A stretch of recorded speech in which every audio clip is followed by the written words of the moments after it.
When my husband discovered that I wouldn't inherit my dad's money upon his passing, he became really angry. He shouted at me, saying, "What?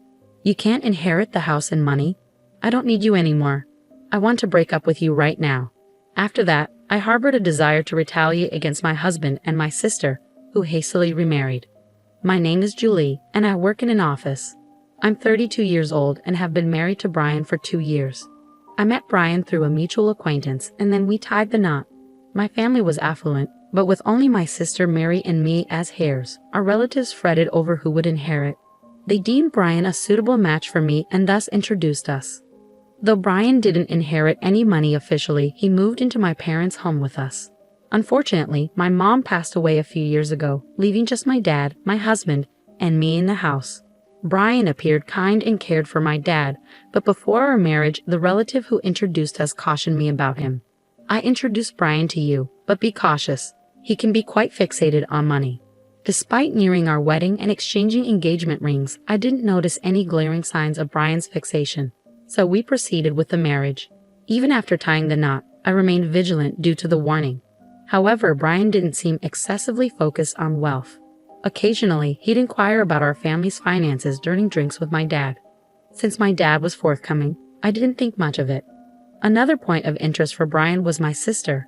She's 5 years my junior and possesses a vastly different personality, outgoing and fond of mingling with different men. Her contrast to me, along with her striking beauty, captured my husband's attention upon their first meeting. "Julie, your sister is quite unlike you, isn't she?" Brian's fascination with my sister, who was stunningly beautiful unlike myself, left me feeling uneasy. Our relatives introduced Brian to me because they worried I might struggle to find a spouse due to my simple appearance and demeanor. They feared our family name might fade. Initially, I didn't dwell on it much, given my beautiful sister. However, later on, I grasped their concern. My dad indulged my sister. He financed her college education after high school, followed by vocational school. However, she lacked concrete plans for either institution. She simply didn't want to work. Despite my mom's urging to find employment after college, my dad insisted on vocational school. After completing her vocational training, she secured a job at a friend of my dad's company. Yet she quit after just 6 months, citing an inability to utilize her skills fully. My sister, with less than 6 months of work experience, displayed unwarranted confidence in her job knowledge, surprising my mom and me. Nonetheless, my dad believed her and promptly found her another position. Shortly after commencing her new job, my mom fell ill and required hospitalization. My sister visited her daily, taking time off work. However, she eventually quit that job too, declaring she cared for our ailing mom. In reality, she mostly sat with our mom in her hospital room or idled on her phone in the waiting area. Meanwhile, I took on all the household chores, tending to our mom's needs while my sister contributed nothing. Despite possibly providing comfort to our mom, her health deteriorated over a month, rendering her unable to communicate. 2 weeks after her decline, she passed away, leaving my dad and sister too stunned to organize her funeral. Taking charge of organizing everything with the assistance of our relatives, I ensured our mother received a proper farewell. After her passing, my sister secured a part-time job and moved out to live independently. However, her earnings didn't suffice, prompting Dad to cover her rent and bills. It appeared she directed her income toward leisure activities. When her part-time job proved insufficient, she turned to Dad for more money. While Mom used to impose financial discipline, Dad became more lenient after her demise. Initially, I didn't object as long as Dad and my sister were content. Even after I married and relocated, Dad continued providing for her financially. Unbeknownst to me, my sister also sought money from my husband, who complied without informing me, fearing my reaction. My sister showed little interest in working, preferring to rely on Dad's and my husband's generosity. However, her carefree lifestyle was short-lived as Dad fell ill and was hospitalized. While I tended to him between work breaks, my sister didn't bother visiting the hospital. Instead, she phoned me, demanding money. "I've been receiving money from Dad every month, so you should continue giving it to me. After all, he's covering the rent and bills," she asserted angrily. This revelation shocked me, and I reprimanded her for prioritizing money over our sick father. Despite my frustration, I inquired about the amount Dad had been providing her monthly. "How much does Dad give you each month? You should seek employment and support yourself," I admonished. Stop being demanding. I receive $1,000 monthly, excluding rent and bills, she grumbled. Her nonchalant bragging disgusted me, and I feared she'd never feel compelled to work earnestly if Dad continued indulging her. Initially, I didn't perceive it as a significant issue, assuming Dad would recuperate. However, his sudden deterioration left me stunned, struggling to keep our relatives informed. The gravity of his condition shook me deeply. Amidst this turmoil, I yearned for my husband's support, but he scarcely visited the hospital, citing work commitments. When he did come, he posed inappropriate questions like, "Your dad must have substantial savings, right? And since you and your sister are the only heirs, will the inheritance be evenly split?" His fixation on money left me speechless, and I finally comprehended our relative's warnings about his obsession. When my sister received a call, I informed her of Dad's critical state, but her concern was solely for her financial stability. "Ensure you continue my monthly allowance. I can't manage without it," she abruptly concluded. Anger surged within me at her response, compounded by the faint sound of a male voice in the background, triggering a sense of foreboding. About a month later, Dad passed away, with neither my sister nor my husband present in his final moments. Having experienced my mother's funeral previously, I understood the emotional toll of organizing such arrangements. Despite this, my sister and husband offered no assistance, with my sister not even attending the funeral. Though my husband attended briefly, he departed early, citing work commitments. The relative who introduced us noticed his absence and inquired about it. "Where's your husband?" "It's not ideal for the main mourner to be absent," the relative remarked. Forced to maintain composure, I offered a forced smile and replied, "He's occupied with work, so he had to leave." The relative sighed in response, mirroring my own sentiments. Following the funeral's conclusion, as I attempted to unwind, my husband smirked and queried, "So how much did you inherit? Even if you split it, you'll still receive a substantial sum, right?"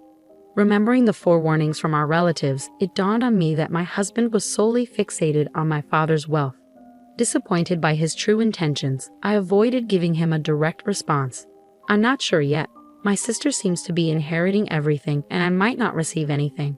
We haven't consulted the lawyer yet, and I'm still processing everything since the funeral just concluded," I stated, attempting to downplay the situation. My husband's expression lit up with eagerness as he discussed the inheritance, which infuriated me.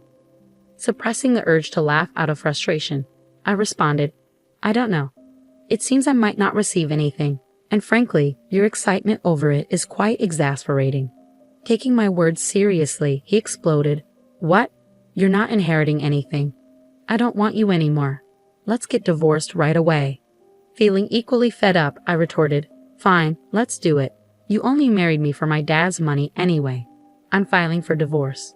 With that, I pushed the divorce papers toward him. Though he seemed taken aback, he proceeded to sign them without hesitation. After signing, he left, uttering, "I'll divorce you, who gets nothing, and marry your sister for her billion-dollar inheritance." I paid his words no mind and headed straight to City Hall to file the divorce papers, finally liberated from my dreadful husband. The next day, he promptly married my sister. A few days later, my ex-husband called me, still under the illusion of the inheritance. He yelled, "When are we getting Mary her $1 billion? Hurry up." I had been anticipating his call, unwilling to reach out after his departure. Maintaining a composed demeanor, I replied, "Let's meet at my place this Sunday to discuss it. I've made preparations and have been waiting for you." Excited at the prospect of gaining wealth, Brian hung up. However, I couldn't wait to witness his reaction upon learning the truth. On Sunday, both Brian and my sister Mary arrived at our parents' house, surprised to find a lawyer present. Brian attempted to maintain his composure, remarking, "I suppose legal counsel is necessary when dealing with substantial inheritances." As the lawyer began, Brian appeared puzzled. "While there is an inheritance matter, Julie has also filed a compensation claim against you," the lawyer declared, presenting Brian with dated photographs showcasing his visits to Mary's house. These photos evidence infidelity before the divorce, resulting in a compensation claim. Upon overhearing Brian discussing inheritance matters with Mary, I promptly requested the lawyer to investigate Brian's infidelity. Though he likely assumed my attention was consumed by my father's funeral, Brian and Mary met frequently at her residence. Armed with evidence, including photographs, I swiftly pivoted the conversation from inheritance to compensation, leaving both Mary and Brian dumbfounded. Brian quickly composed himself, stating, "Compared to the inheritance, compensation is negligible. I'll pay it immediately." As the lawyer handed him the compensation claim documents, Brian signed them without hesitation. Confirming his signature, I asserted, "I'll ensure you fulfill the compensation payment since you've signed it. However, enjoy your time with Mary, who won't receive a share of the inheritance." Upon learning she wouldn't inherit anything, Mary erupted, "What do you mean I'm not inheriting? I was supposed to receive $100 million. Brian's face flushed with anger. "It can't be true that there's no inheritance. I won't allow you to take it all." Calmly, the lawyer elucidated the situation to the enraged pair. "Mary, as the daughter of your late mother from a previous marriage, you were never legally adopted by your late father. Thus, there's no legal parent-child relationship, and you cannot inherit his estate." Turning to Mary, who appeared bewildered, I clarified, "You were just a year old when our parents were married, so you probably don't remember. But I do. I was 6 years old at the time and was thrilled to gain a sister. Little did I know she'd end up stealing my husband. Our parents, facing challenges with us kids, sought mediation to remarry. Mom treated me as her own, and Dad cared for Mary. Perhaps he spoiled her because she wasn't his biological child, and he wanted to be extra cautious. Our parents each brought a child from their previous marriages into the remarriage. Mom, whom some relatives suspected married Dad for his wealth, refused to legally adopt Mary. Relatives often suggested suitors to me, knowing I was the only one eligible for Dad's inheritance. Had they borne a child together, it might have complicated matters, but they didn't. Perhaps they chose not to have children to avoid future inheritance disputes. It's now evident that Dad continued supporting my sister financially even into adulthood because he couldn't legally pass on his inheritance to her. Though not legally recognized as my mom's daughter due to the lack of adoption, it never affected our familial bond. Apparently, our parents never disclosed their remarriages to my sister, and she learned the truth only recently. My ex-husband's complexion shifted from red to pale as the reality sunk in. After signing the documents and being instructed to pay damages for his false expectations of inheriting from my sister, he asked me with a defeated tone, "Was it all a lie? About my sister inheriting $10 billion while I get nothing?" Struggling to suppress my amusement, I responded, "Certainly, it was a fabrication. It was my way of retaliating for your infidelity. Besides, Dad's inheritance wasn't anywhere near $10 million. Even our affluent father didn't have that much to bequeath." My previously silent sister suddenly exclaimed, "I've made countless plans based on Dad's inheritance. What will happen now? Will you look after me, big sister?" I reassured my anxious sister, "You have a supportive husband now, don't you? You won't require that money anymore. Let Brian take care of you." My sister cast a glance at my ex-husband, who appeared pale and shook his head. "I've also made purchases expecting the inheritance, so I can't support you either. Besides, I have to compensate for damages, so I'm barely managing myself." As I concluded, my ex-husband dropped to his knees in front of me, pleading, "Julie, I'm truly sorry. It was all my fault. Can you forgive me and take me back?" The lawyer, observing the scene, chuckled as he prepared to depart. His earlier arrogance had vanished, and his kneeling form seemed rather ludicrous. Following our conversation, my ex-husband and sister departed with dejected expressions, proceeding to divorce soon after. My ex-husband, who had remarried in anticipation of inheriting my sister's assets, lost interest in her upon learning she wouldn't receive the inheritance. Unable to support my sister due to the damages he owed me, we agreed he would make payments from his monthly salary since he had no assets. The lawyer proposed this arrangement to ensure I received compensation without missing out. Deprived of our father's support, my sister grappled with financial difficulties, toiling in a part-time job every day. Unfortunately, she couldn't manage her debts and eventually filed for bankruptcy. Ultimately, she had to vacate her apartment, and her whereabouts remain unknown. While our father's support stemmed from love, he may have indulged my sister excessively, hindering her ability to take work seriously. Later, a relative attempted to arrange another marriage prospect for me, but I declined. I refused to settle for someone resembling my ex-husband. This time, I'm determined to find a compatible partner on my own terms, continuing to reside solo in our childhood home.